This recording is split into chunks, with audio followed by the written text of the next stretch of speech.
morning, She Slayers, and welcome to another episode of She Slays the Day podcast. I am your host, Dr. Lauryn Brunslick, and today we have a non-chiropractor guest on, and I think you're going to like her. I think you're going to like her a lot. So before we get into that, can we just talk about Kim Kardashian for a second? Don't fast forward. Don't fast forward. This is important stuff. It's not really that important. So do you guys know, as much as some of you may not love the Kardashians, that they actually love chiropractic? Do you know that? And that's actually how I rule my world, is whether someone values chiropractic or not. That's why my favorite golfer is Rory McIlroy, because he's filmed not one, but 2 Nike commercials with him getting adjusted. Oh, for God's sake, it better be a licensed chiropractor in that. Here's why I ask. Okay, who's the guy I hate? Oh, I don't hate anyone. That's me. All right, it's not Bryson DeChambeau. I like him. Anyways, there's this other golfer. I don't like him, but I really wish I could think of his name. But he just comes across like this meathead. And so one day I saw some headline saying that he got adjusted on like the 9th hole or whatever on the field, on the green. And I was like, oh, okay, hold on. Maybe I like this guy. Because anybody who likes chiropractic, I'm there for it. So I look it up, does so-and-so like chiropractic? Or his caddy, because they said his caddy, that's what it was. His caddy adjusted him, and I'm like, oh, is his caddy a chiropractor? This ties in to the whole my Kim Kardashian story in a minute. And so I'm down this rabbit hole. No, his caddy is not a chiropractor, but his caddy has been known to, quote, adjust him during tournaments. And I'm like, oh, hell no, I hate you even more. But that being said, Kim Kardashian has a licensed chiropractor that's been on her episodes before. And in another world where I'm still in a meta universe, because we've gotten down the Marvel thing, and I'm not going to get distracted and go there. But anyways, we just started Marvel as a family. That's great. But in a meta universe where I'm still a chiropractor, but I don't know, more free-spirited and not tied down by a brick and mortar and a family. I'm just kidding. I love my family.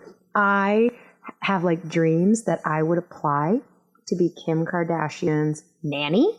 I don't even really like Kit that much, but I wouldn't tell her that. And I would say, and I'm a chiropractor. So you get a nanny and chiropractor, and I would just get to live with Kim Kardashian and be a part of all that and just live my sub-dream life. But another Kim K, excuse my friend, that's what I call her, story is I was watching her new season on Hulu, and she was talking about how she was getting emotional when she hosted for SNL. For those that don't know, she hosted for SNL, and she had, oh my gosh, so she had Michelle Wolf, Amy Schumer, and Dave Chappelle all involved in writing her jokes, which is crazy. Those are amazing comedians. But she was getting all choked up. She was just looking dead-eye into the camera and was like, I'm actually super emotional right now, but I'm wearing makeup, and so I can't cry. And I just laughed because I feel like that is me in a nutshell. Not necessarily the I don't want to mess up my makeup, but there is a time and a place to cry, and I have the capability to just be like, oh, I'm feeling feelings right now. I'm holding them in because it's not an appropriate time to cry. And some people think I'm a monster for that. So, anyways, if Kim Kardashian is listening, I will leave my life for you. Just throwing that out there. Sorry, Kirby. Okay, so today's listener highlight comes from Dr. Casey Hovest, I think. And she said, hello, we were driving to my 9-year-old's volleyball game, and I put my foot down and refused to listen to preteen music. I don't know what she means by preteen here. Is this kids bop, 9-year-old? Yeah, probably. Yeah, I am here with you then, Casey. Me neither. So she said, I turned on your podcast, and my grumpy 9-year-old started chuckling about 4 minutes into it. She said, okay, if I have to listen to your stuff, can it be this? This is funny, and I'm learning. You guys, I just got the compliment of the century. A 9-year-old thinks I'm funny, but I do worry, Casey, if I swore a lot in that episode. And I have been known, I think there was one episode where I talked about the tooth fairy. Not going to say anything more, but I remember when I said it, like, oh, I need to stop talking about this. So that is great. And I hope your 9-year-old learned more than just some swear words from me. So, all right. So today's guest, you guys, so it's Brandy Mabra, and she is the CEO of Savvy Clover Coaching and Consulting. So basically, she's a coach to CEO and private practice owners. While I was talking to her, I actually got inspiration for what our quarterly meeting is going to be on, which is usually like this 4-hour in-depth meeting that, you know, got to come up with, like, all right, what are we going to do? Especially since my staff's been around for 5 years, we got to like reinvent the wheel somehow. And but talking to her, I got really inspired as to an exercise that I'm going to take my team through. Just tons of really good information.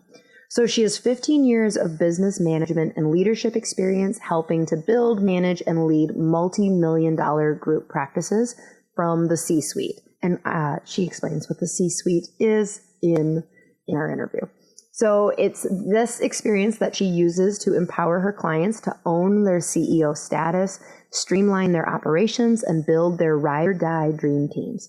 Stepping up as the CEO of your business and feeling reluctant and fearful about it is normal. However, she believes you deserve to build the next phase of your business, go after the lifestyle you crave, and success you're meant to achieve outside of just building a business. This episode is jam-packed. We talk about hiring. I think we talk about firing even. We talk about burnout for you. We talk about burnout for your employees. It is good. This is for all CEOs. Come on, grab a seat at the table, grab some pen and paper, be prepared to take notes. So let's pray, and then let's do this. Dear God, thank you so much for open hearts and open minds that are willing to do the work to become better leaders. Help us to remember that you did not ask us to show up perfect, and that part of being the heart-centered leader that you want us to be is continually growing and learning and pouring into not just everyone around us, but ourselves, so we can be that CEO and leader that we were called to be. To anyone listening that is not sure whether they're feeling that call or not, whether or not they have what it takes, give them that nudge.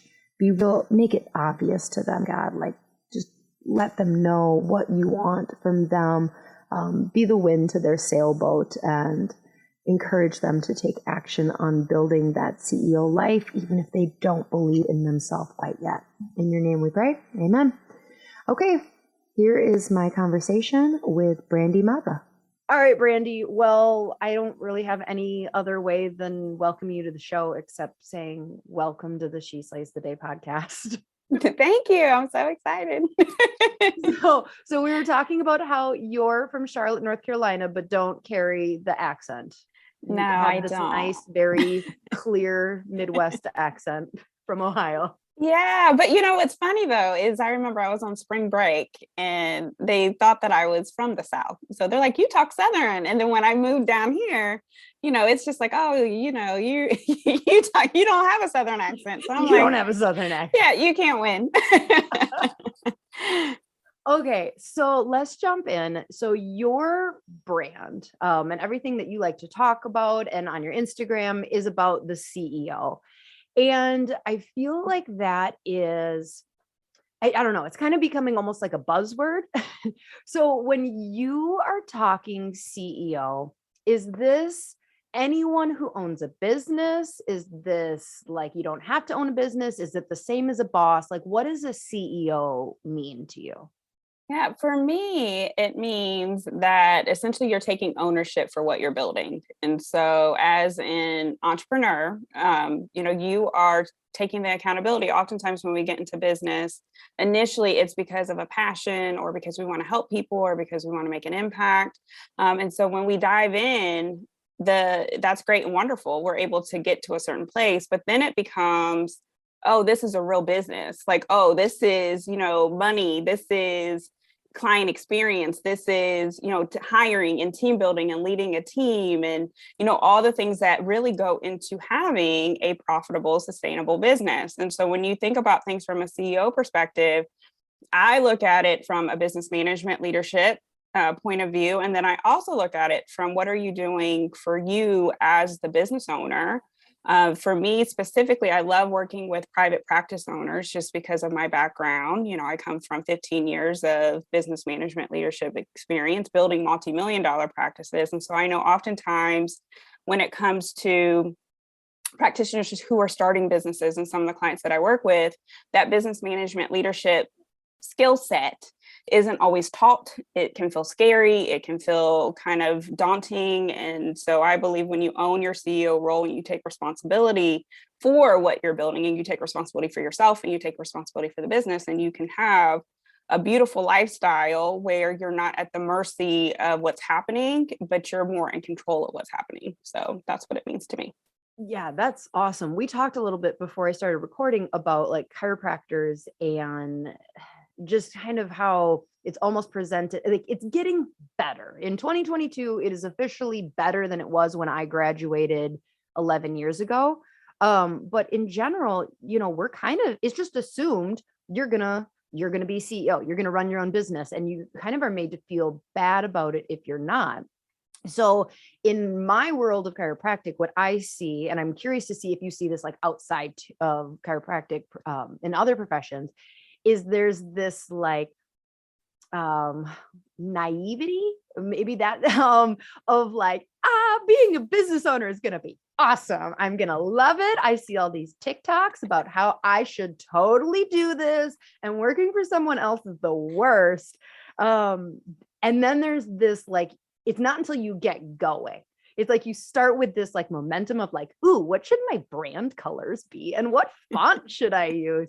And then you're in practice and you're like, wait, why I did all the things. How come the people aren't coming? Like, do you see this like settle in once people start practicing? Or Oh, absolutely. I mean, you go into like, I'm going to own my days. I'm going to be able to sleep in. I'm going to be able to have my own schedule and, all of the things. And so that's the fun part of it. But to your point, there's the business side of it. There's the real where your paycheck and your mortgage and your car payment and your team, payroll, all of those things start to hit.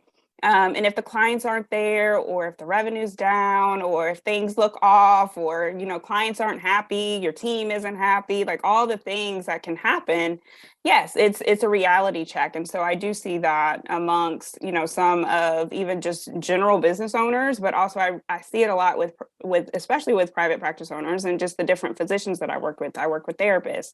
I worked with chiropractors. So essentially I do see it as it's the fun part of it. It's the fun to be able to think about like, oh, I can create this really great reality for myself, and I can create this really great business for myself, and I can do more. But there's the unsexy side of it too, that you have to do your part, you have to monitor, you have to have metrics, you have to look at key performance indicators, you have to hire with intention, you have to have strategy, and all of that is the real side. But you can still have, one of the things I always say, you can still have the life that you're envisioning. You can still have the beautiful brand colors, and you can still have, the owning of your days, but you can still have the life that you're craving. But it comes with you understanding the business side and understanding the fact that you might have to enhance your skill set, understanding that you're going to make some mistakes along the way, and just learning the lessons that go through it. Because there's definitely, once you get to the other side of it, then it can be a beautiful, beautiful thing. So it's worth it for me. I think I'm still busting through to the other side. No. Yeah. So you kind of briefly mentioned like that you did something for 15. What is your, like, did you always want to do what you're doing now, or how did you get to this point? Yeah, well, my background is actually clinical. And so I have a bachelor's in exercise physiology. So I've always, and I come from a long line of healthcare. So for me, it's always been wellness. My mom, she's always talked about holistic, and just how there's more than just taking medicine and, just all of the things. And so that's essentially when I got to my program, I started out in cardiac rehab and trying to do things. I did inpatient outpatient cardiac rehab, and essentially I worked for a cardiology practice and started an internship program. And with that, I got some really great management experience. If you were to look me up online, you'll see that I've been featured for my story. Like, I've moved from Ohio to North Carolina, after filing bankruptcy as a single mother, with my last paycheck, a rental car, and it's no job. And so I've been able to work my way to having a really great management career, ultimately leading to the C-suite in healthcare. So I have a master's in health administration. And so I've been able to work in a number of different specialties, from cardiology, ophthalmology, allergy and asthma, primary care, and currently working with therapists and, just private practice owners who do not have that business side of things. I would love to say, when I started my business, like, oh, I know that I wanted to, essentially help private practice owners, but the journey is always windy and just long and clarity and different things. So essentially, when I first started my business, it was career coaching, because I would always get asked, especially being a Black woman, how did you get to the C-suite? How are you able to, move up in your career? How are you able to do some of the things? Because I've worked for corporate, I've worked for small businesses when it comes to practices that are trying to grow and scale, and, after post like private equity purchases, all of the things. How have you been able to do that? And so I did career coaching for a quick hot second, because I realized, me trying to help you with resumes and everything else too. And so when I stepped into the space, I realized it was my business management and leadership experience that was actually what people really needed. And then once I started to step into the space and people would hear about the fact that I have been able to build so many practices, and have that skill set to do so, then private practice owners started to reach out to me, I started working with them one-on-one. And so essentially that has led to me making my pivot, which is, everything always comes into full alignment, but it feels so nice just to be able to go in and see like where things are chaotic, or where I don't understand my numbers. I don't understand where my profitability, I'm making more money, but I'm not taking home more money. I've hired like they told me to do, but this person isn't working out and I feel uncomfortable, letting them go, or I've overpaid, or, I have a lot of contractors, but I really think that they should be W-2, but I don't understand what it means to have like a business culture, like all those questions, and then if for some practices that take insurance, that's like a whole other conversation that we can go into. So essentially it's all of those things. So it's nice to be able to have a skill set, to be able to understand, especially coming from a business coaching perspective, what the struggles are, what the challenges are, and then to understand truly how a practice works. So whether if you're cash based, or if it's insurances, or if it's a combination of both, I understand what it means from a clinical perspective, and then I also understand it from an administrative perspective. So it's been a nice pivot, and it's been nice to be welcomed to the community too. So Yeah, it seems like, because you went into, you came from healthcare, cardiac rehab, which is probably a booming business right now. But we won't go there either. And that and insurance we'll avoid. But it kind of seems like you realized that you liked the business side. I was on a podcast recently and they were asking about like, if I knew, like from the time I was a little girl, that I wanted to be a boss and a CEO. And I was like, no, not at all. It wasn't until really a couple of years into my career that, you're kind of like, okay, there's working in the practice and there's working on the practice. yes. And I really I love adjusting patients, but I also really liked this on the practice. It's actually how this podcast started. It was because I loved helping other chiropractors like work on the practice and like solve some of those things. So is your story kind of the same, where it's like you realize later, or did you have an inkling earlier as a kid that like, Yeah, wanna I had an inkling when I was like 5 years old, sitting there. No, I'm just kidding. Yeah, right. I'm always jealous of people who have that story. I'm like, I'm I like, don't have what? that story. No, like for the longest time, like even in my management career, I was a job hopper. So I was like, I would be hired specifically. What I learned and what my sweet spot was is I would be hired for a practice to fix it, you know? So it was like if the team wasn't happy or if it needed to be restructured or if it was losing money, like all those things. And I would go in, I would fix it, and I'd get bored. So I'd move on to the next position or, you know, find the next, what was up, you know, the next level up. And so once I got into the C-suite, I realized like, oh, I'm burned out. You know, I'm working all these crazy hours, and essentially at that point in time, people were hiring me specifically for my skill set. So I call my skill set, you know, the CEO skill set is like the $1 million skill set, essentially. So for you, like learning how to work on the practice is a game changer compared to just being in the practice where you're just going from, you know, one patient or one client, you know, to the next and just going from one task to the other. But essentially, I realized I wanted to have the ability to own my days, and I wanted to have the ability to have the flexibility, and I wanted to, you know, my values are with my family.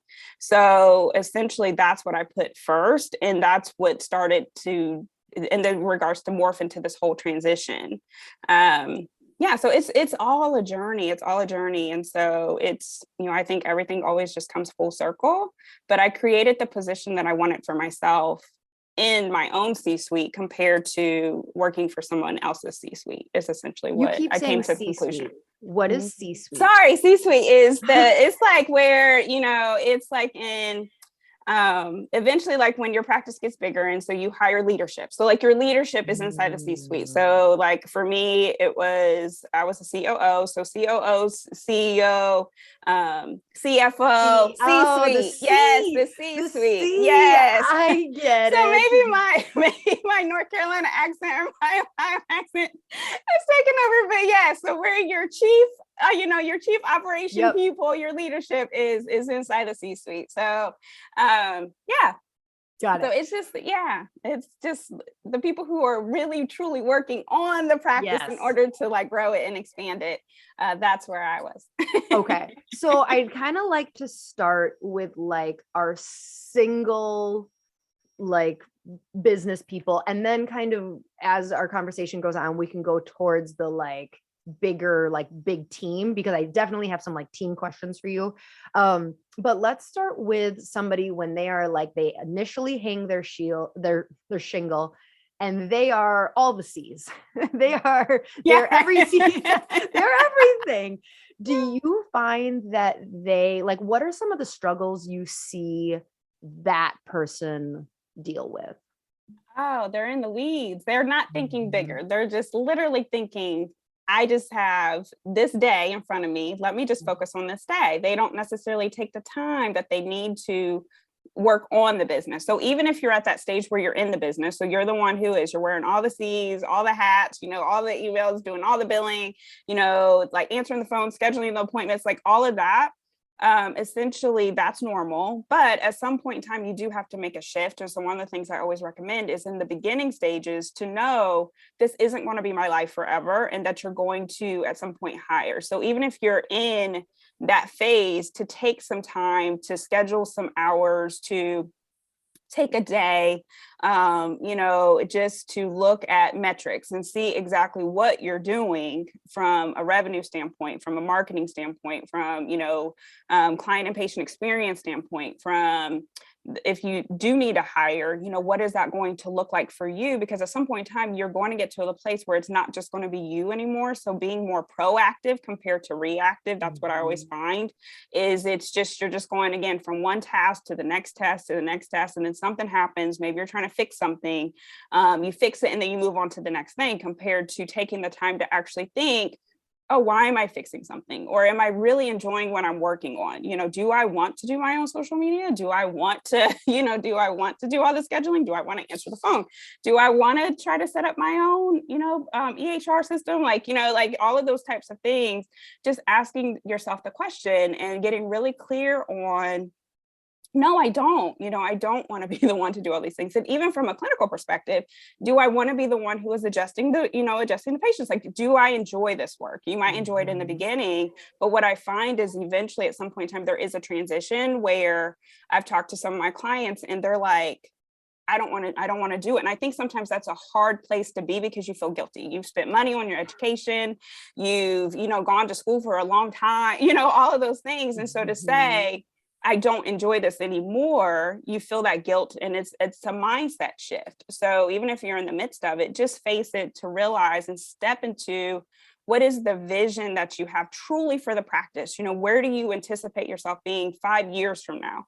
Where do you want to be at even maybe this time next year? And just step into it and then come to the conclusion of what do I need in order to get there, and then work your way backwards. But don't get stuck in what I call like the worker bee mentality, where you're just like, I'm the person who does all the things and this is what it is. And this is going to be my life forever. Just realize there's something bigger. From a profitability standpoint, I mean, I know this is a hard question to answer because it depends, but like in general, if I were a chiropractor that's like, I'm going to start my own business, I got, this little space and I have 0 people on my books. Do you recommend hiring that front desk person right away? Or from a profitability standpoint, do you say like work a little bit, then hire? Like what do you recommend?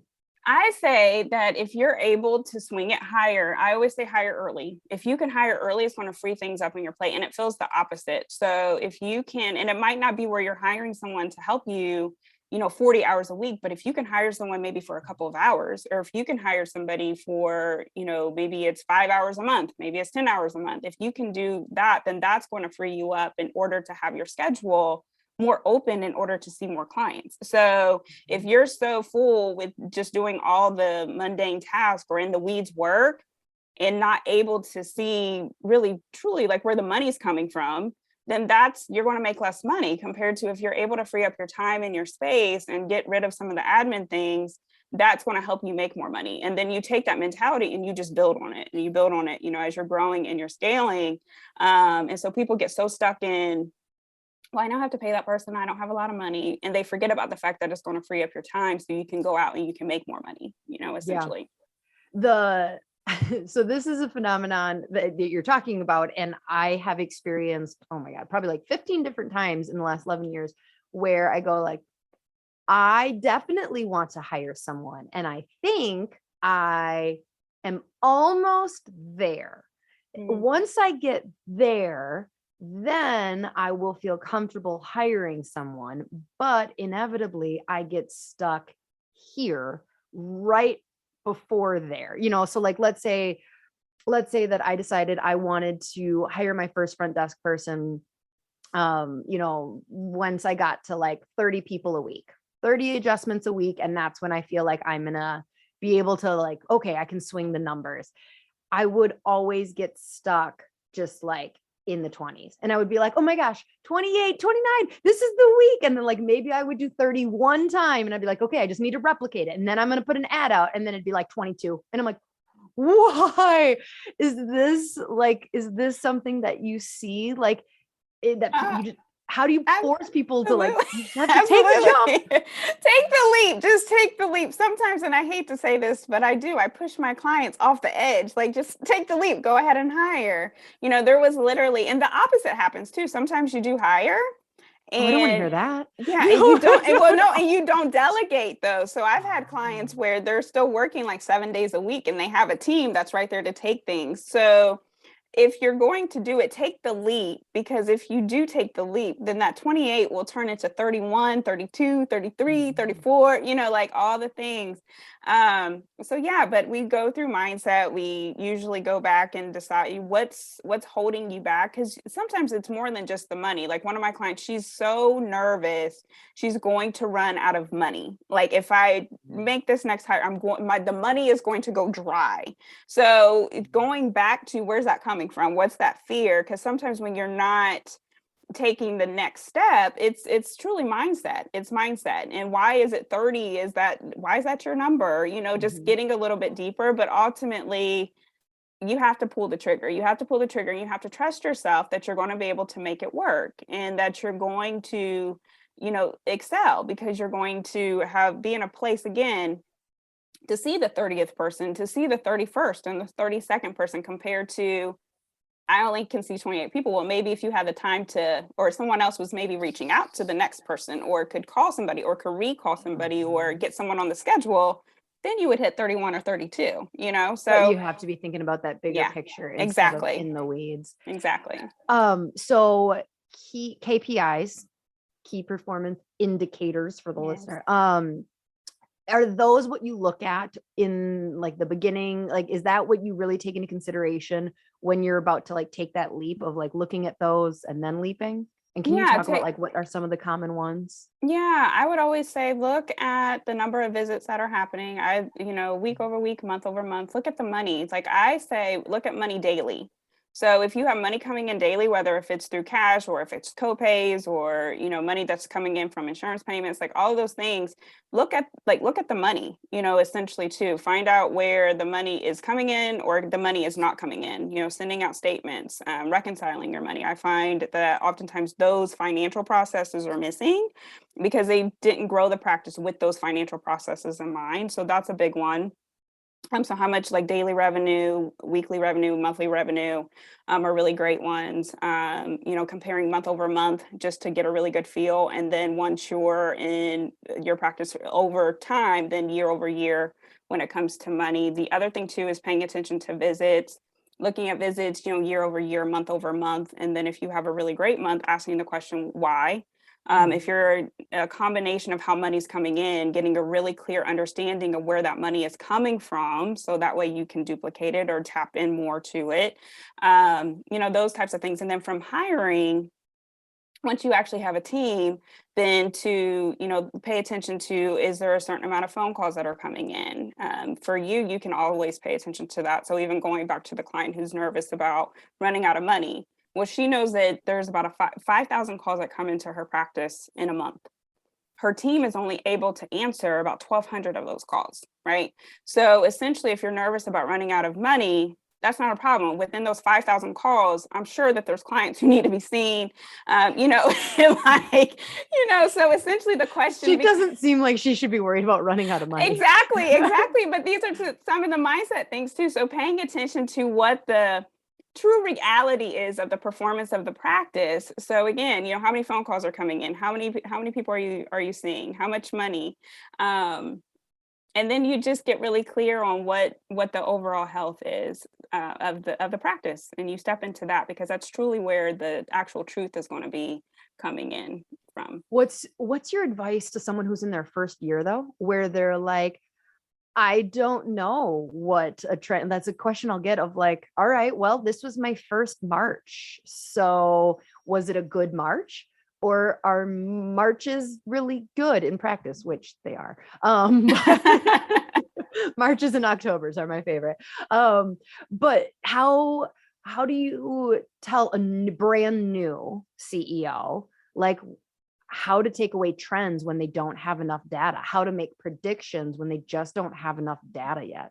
Yeah, you can always do market research, essentially. But one of the things too is just to start tracking. So regardless if it was a great month, or if you don't know if it was a great month, it felt like a great month, track the numbers, and that way you can start the trending. And then also to think about, how do you feel? How did you feel going through the month? Sometimes what we forget about is us as the person. So if you are working all the early mornings, the late nights, you skipped lunch, you didn't go to the bathroom, those types of things, thinking about that too, like holistically. I'm just laughing because I'm like, oh yeah, like, there was a phase where I needed, like, I had a hand signal for my CA where I'm like, I have to be right. So looking at those things too, so you can, and then going back to, again, revenue, how much money came in, how many people did you see, how was your energy, how many, like, thinking about phones. You can always find reporting. Like, if you have systems in your practice, find the reports that come with those systems, because that's always a great resource, essentially too, because especially nowadays with like all the systems, they come with blogs, they come with, additional information. You can talk to reps, you can talk to vendors, get an idea of what's working, what's not working, what's best practices, what's standard. Are you using things the most efficient? So what I find too is a lot of times you'll buy a system and you might be using it, but are you using it the most efficient way? Because as your practice grows, you can start to lose money in operations. You can start to lose money in how the practice is running. And so one of the things I always say is chaos costs money. Well, when you're first starting out, getting really a good understanding of what your systems offer, and then what benefits come with that too, because there's a lot of resources too that are built in for you too. Oh, that is so hard. I was literally, so like I said, I've been in practice 11 and a half years. We have quite a large practice from a chiropractic standpoint. We've got 3 clinics, 4 docs, and I was literally talking to one of my CFO, maybe we'll talk. I mean, my husband's technically, but like, she's the one who really deals with accounts yesterday. And we're having this conversation and she makes a recommendation about something. And I was like, well, that seems like a really obvious, like, yeah, we don't do that. And she's like, well, no. And I was like, well, that sounds like that would make our life a lot easier. And she's like, yeah, I think it would. And I'm like, how the hell did it take 11 years? But like, it's so difficult when you are in that 30 person a week mentality to understand what happens when there's 1,000 people a week. And I feel like that is like, I don't know if you see this with other people or if I just insist on learning the hard way, but I feel like we're now finally in this mindset where, we're seeing like 700 and some, we're needing to hire on at a more aggressive rate. We're kind of like, okay, we need to get better at onboarding. And so we're like, okay, this isn't gonna work if we double. Like, if we double, where are the wheels gonna fall off? And it's finally starting to become clear. But then I just go, yeah, but then when we get to 1,500, am I just gonna be like, oh, this is a dumb system? Like, is this what you see? Or can somebody truly in the beginning be able to look and make these decisions? Or is it kind of you just learn and pivot and learn and pivot? Yeah, it's a combination of both. I think in the beginning stages, you don't know to look at it, or you don't know to pay attention to it. And so essentially, and that's what I always find, like every practice I was hired to fix, it was always operational processes and team, essentially, which was causing, like, the money was coming in, millions and millions of dollars were coming in. That wasn't the problem. The problem was in the systems and the operational workflows. That's really where the issue came in. And so a lot of times you're just doing and you're just seeing. And what I loved about what you just said is you don't want to double down on chaos. You don't want to add more to something that is just Band-Aid solutions, and now you're trying to grow it. Or you are, instead of having 3 locations now, like, oh, well, let me do 6, or let me add a 4th. Well, all you're doing is replicating chaos, and you're going to feel it, as you grow, compared to fixing what you have, getting really good at what you're doing, and then you grow, and so sometimes you have to take a stop and you have to start to look at things. You have to pay attention. Sometimes you have to bring someone in to look at things, outside eyes. What I love about what you're saying is with your CFO, it's outside eyes looking in. If you're the one who's in it every single day, you're not necessarily asking why, but as you're growing, start to ask the question, why are we doing things this way? Is this the best way? Like, can we do things more efficiently? Are we doing things that are duplicative? Are we doing things that are manual? I mean, right down to, if you're printing paper, do you have to walk 20 steps to get the piece of paper that you just printed off? That takes time, that takes money. So looking at those little minute things that you just don't think about is honestly where you can save money, where you'll make more money, because now you're paying attention to how you're doing things compared to just doing. So, and asking yourself why. Yeah. And it's something that definitely happens when I'm talking to chiropractors and, they're in the beginning stage and they're like, oh no, it's no big deal. We just do this. And it's like, yeah, but like, that's not going to work when you extrapolate out a lot. I was talking to a chiropractor back on my Dallas trip. We were talking about one of the Uber driver complimented me on my accent. And I was talking to this chiropractor, and he was in his 60s, which I don't know why that matters. In my mind, it like gives me bandwidth to like grow and turn into him when I grow up. But he said like, yeah, we currently have 11 practices, and we our goal is to have 20 by the end of 2022. And like, I think I choked on my gin and soda because I was just like, what? And it kind of came back to what you were saying, though. He had figured out clear systems that worked. And when your systems work, then you're just replicating a system that works. And that's where I'm working to get to. Yeah, because it's true. Because it's just a recipe. Essentially, you're just buying a building. You might have a different team because every practice location, I'm sure you can relate to this, has its own personality. Just because of the demographic of where maybe the location, maybe the clinicians that are there, the admin staff, all of that contributes to the personality of the practice. However, the system should be the same, right? So it's just a recipe. You're just taking in, here's our recipe, duplicating it, and then you move on to the next location, and you do it again. Move on to the next, and you do it again until something tells you this isn't working, or if you're getting, maybe complaints or things are becoming more challenging, then you stop and you do the exact same thing. You fix what's broken, and before you move on. And sometimes what I find is the mistake is people just keep trying to do it. So just take the time to stop and analyze and to pay attention. Is what we're doing working, and what do we need to do in order to fix some things to make it better?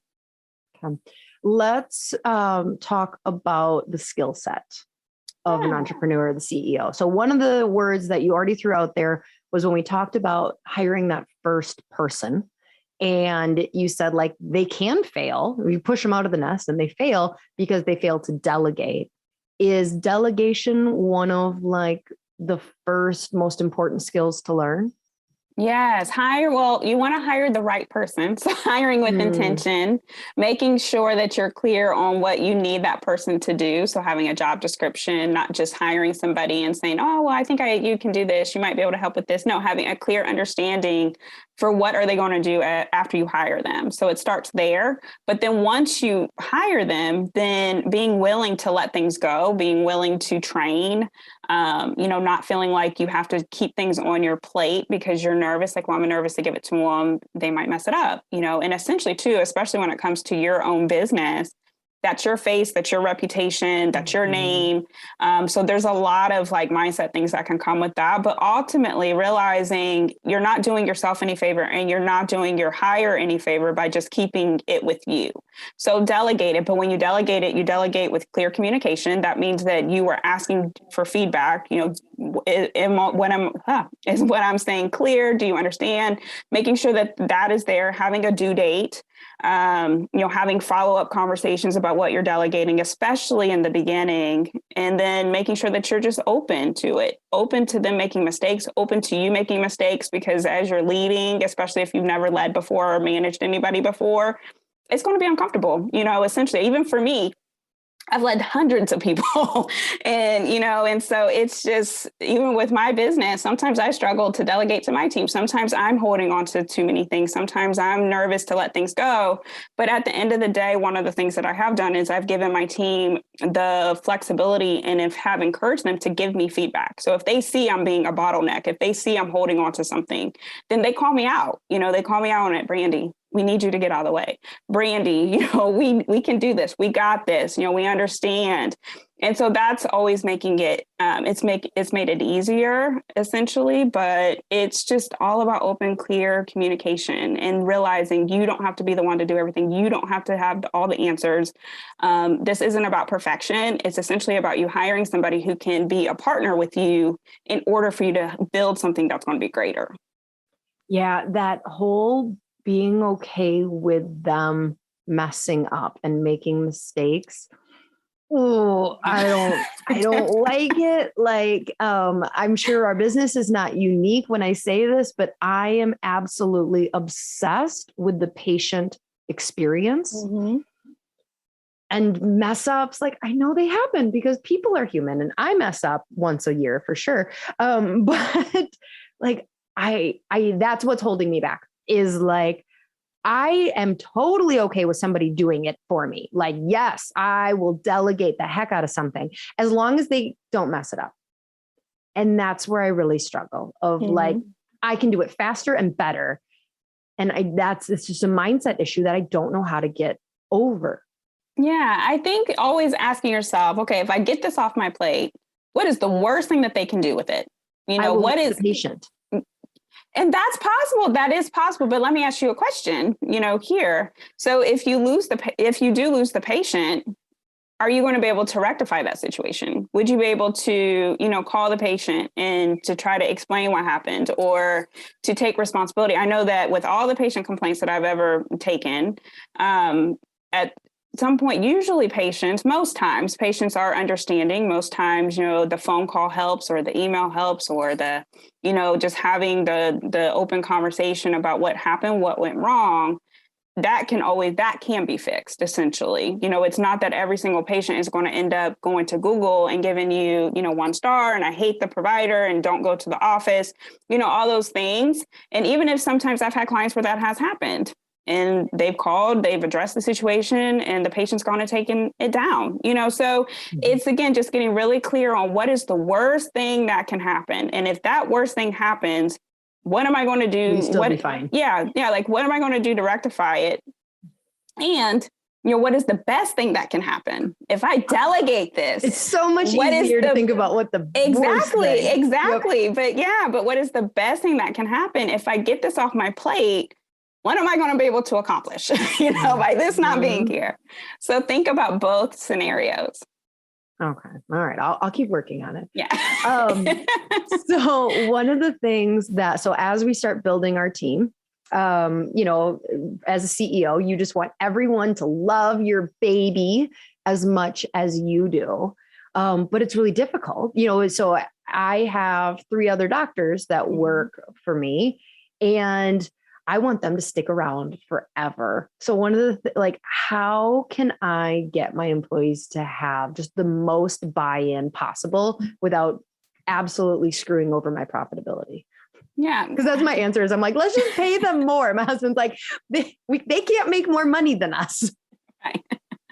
So it's essentially, I would say that it comes down to engaging them with the process. So that's where you can get the biggest buy-in. So if something's happening within the practice, you know, involving them, you know, letting them know, keeping them up to date, getting ideas from them, you know, hey, we're having a problem with this. Do you have any suggestions? Or this is going really well. You know, can we do more of this? You know, just bringing them along the process is one of the best things I think that you can do, because essentially what they feel like is they're building something with you compared to you're building something for them to come to work and, you know, and they're just kind of doing their job and then they go home and they come back and, you know, compared to now they're building something that's going to be bigger, getting really clear on the mission and the vision and making sure that they're clear on that. So I heard you earlier talk about onboarding. Part of that onboarding process should be, this is what our mission is. This is what our vision is. This is why we do what we do. This is the impact that we want to make. And then making sure from a hiring perspective that they're all on board. If there's dreams and goals that they have, you know, as for the doctors, is there something that you can do to help contribute to that? You know, is there something that you can do for their growth? Sometimes it's not the money, you know, most times it's not the money. It's how you make a person feel. It's how they feel when they're working with you. It's, do they feel appreciated? Do they feel like they're just there just working? You know, do they feel seen? So if you can make them feel good about themselves, because you have the patient experience, but you also have your team experience. And that goes back to your business culture. So if you can make them feel that they're part of something, then that goes way further than oftentimes where they're nervous to leave because they're not sure what's going to be waiting for them on the other side because they have something that's so great and you know, and so good. So yeah, that makes sense. Another thing along the lines of team that you talked about making sure you're hiring the right fit. which is so obviously important. How do you realize, though, do you see people hold on to the wrong fit Oh for my too long? gosh. Firing Yes. is terrible. I hate it.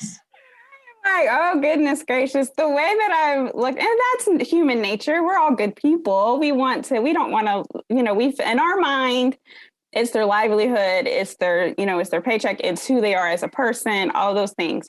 One of the things that I've been able to do, because I've hired hundreds of people, I've had to let go of not hundreds of people, but I have let people go, multiple people. And essentially one of the things that I've come to the conclusion of is you're allowing for them to move on to something that they're going to be great at, right? It doesn't necessarily mean that you have to let them go and you can't be maybe a reference for their next position. It doesn't mean that you have to let them go and it has to be in this terrible way. No, like you can definitely let people go gracefully. Sometimes on the flip side of that, sometimes the employee or the team member doesn't take it the best way.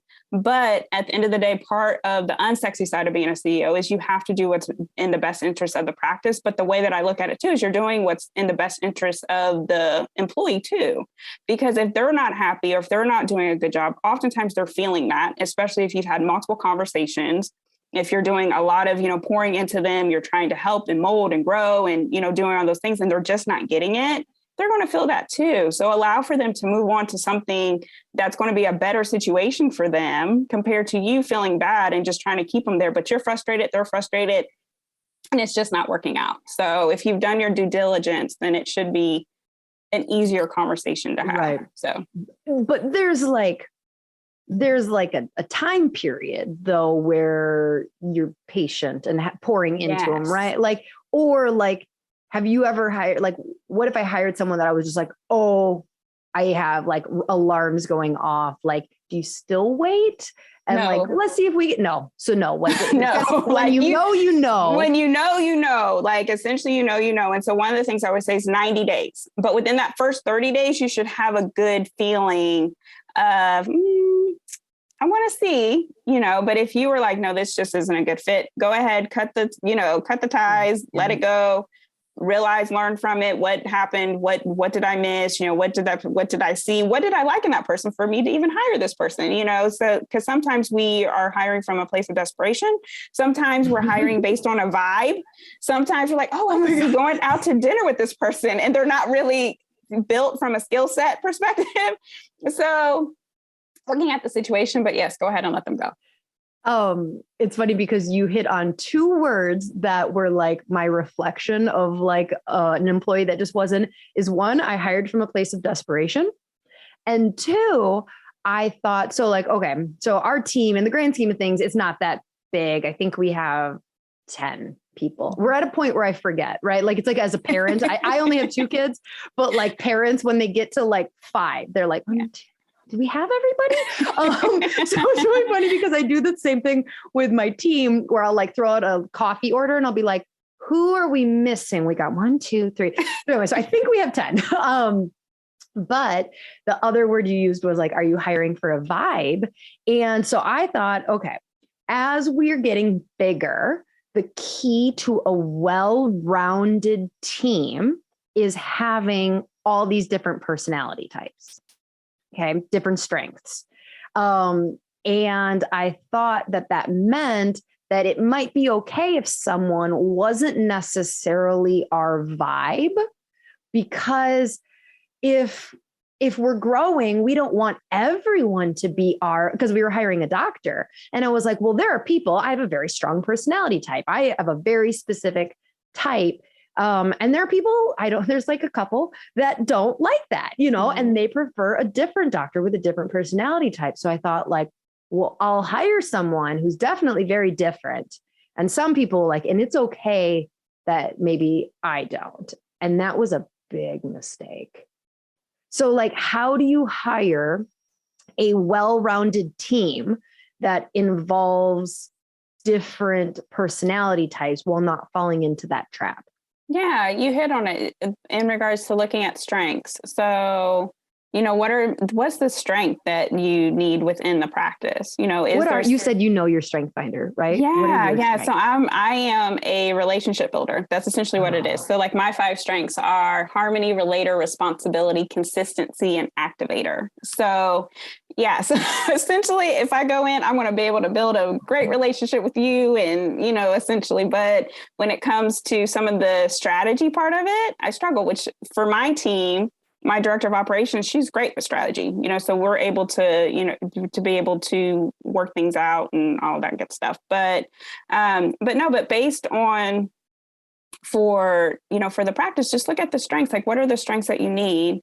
What are the clients, what are in the patients? Like, what do you think would be a good fit for, again, going back to that business culture that you're creating, that mission? If you can hire, regardless of the personality, if you can hire somebody who has a great buy-in for what you're building, right, is excited about what you're building, and then has the skill set that you need. And so that's going back down to how many years of experience do they need to have? What have they done in their past? What skills, I guess, from technology, are they savvy with that? What is their demeanor when they're working with patients? Like, when you start to look at things from a tangible perspective, it makes hiring so much easier compared to, I think that this personality would be a really great fit. Sure, that personality might be a good fit and it might be what the practice needs, but do they meet all the other criteria that the practice needs, and not compensating yourself or selling yourself short for what you think that it needs. The other thing too is having your team help interview. So that's one of the things I've always done, is I've always had other people interview outside of me, because they're going to be able to pick up on things that maybe I haven't picked up on or I didn't know about, just to make sure that it's a good fit, all around. You can also have them do a test run, so you can bring them in, as long as from a HIPAA standpoint, just with some practices that's in place. But you can always have them come in and do a test run just to get more of a better fit for their practice, if they're going to be a good fit for their practice. So we've had providers come in and observe, just to get a better feel for if they actually want to work at the practice and if they think it's going to be a good fit for them. And then is it going to be a good fit for us too? Yeah. And I'm assuming, you talk about burnout. Everybody's talking about burnout. Burnout must be like the damn word of 2022 and 2021 and 2020. Yeah, 2023, but I have a feeling, yeah. It's all pandemic. Yeah. Okay. But one of the things I saw that you talk about that I haven't seen is dealing with burnout in your team. Mm-hmm. And I feel like there's so much focus on burnout for the CEO, but not so much about your team. And like, is there, first of all, ideally you're preventing burnout, I'm assuming that making sure that you hire the right skill set, the right person, that they're actually going to be happy. Right. Yeah, absolutely. The other thing too is we talk about energy amongst our team meetings. We're always diving into having, do you need time off? So for example, my director of operations was off earlier this week and my marketing person is off today. So, and part of that was conversations of how are you feeling? We've had a really busy Q1, we're starting into Q2. So just having those honest conversations. How are you doing today? Do you need time off? Are you happy with what you're doing? Again, going back to the growth, is what you're working on, is that fulfilling to you? Is there anything else that you would like to work on? Is there a project that we're working on that is of interest to you? So again, just looking at your team as a whole person. And you're right. Like, we talk about us as business owners with what our burnout is, us, with providers, what that burnout looks like. But if you're great and your team is burned out, that's not going to help you. And you're going to end up being just as burned out because they're burned out. So you want to make sure that everybody is essentially doing what they need to do, that you're doing what you need to do, and that everybody's coming from the best place possible. And I know sometimes sometimes it's just busy. It just is what it is. But you can still make sure that you are setting yourself up for success and your team up for success where they're just not always doing. Because I find too, sometimes teams, they just want to make the boss happy. Mm-hmm. So they'll just say, yes, yes, yes, yes, yes, compared to, are you sure you're good with this? What's the plan?